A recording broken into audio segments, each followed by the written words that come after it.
In this video, we're going to go over our concrete floor grinder. It has two functions: removing adhesives, paint, and similar substances from concrete, and flattening or smoothing concrete floors.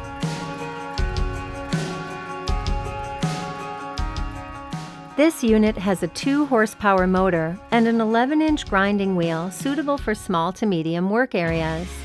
It can be used right up to walls by removing the small panels from the dust skirt. The unit has a tube coming from the dust skirt for connecting a shop vac to capture dust while operating. It is recommended to wear hearing protection, safety glasses, gloves, and work shoes to protect yourself from any flying debris. Pull back long hair and don't wear loose clothing or jewelry. Dust from grinding is captured with the vacuum cleaner, but you should wear a mask and provide for ventilation by opening doors or windows.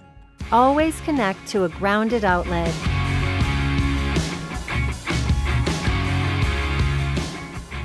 Use the crank to adjust the height of the grinding discs so the dust skirt is firmly against the floor and connect the vacuum cleaner. Push down on the handle to take pressure off the floor, then press and hold the start button for a few seconds. There's a separate stop button on the handle as well as an emergency stop button. Hold the handle firmly as you move the grinder across the surface in a back and forth motion.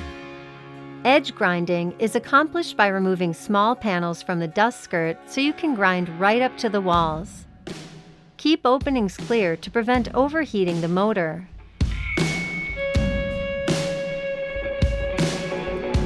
When finished, let the grinding wheel stop before raising the grinder from the surface.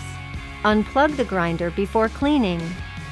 Grinding glue, asphalt, and other surface coatings creates a lot of heat.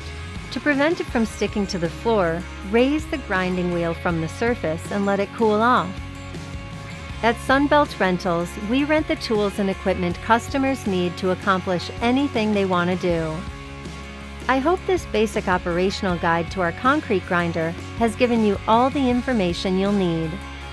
For further information, please contact us at 1-844-SBR-TOOL. Thanks for watching.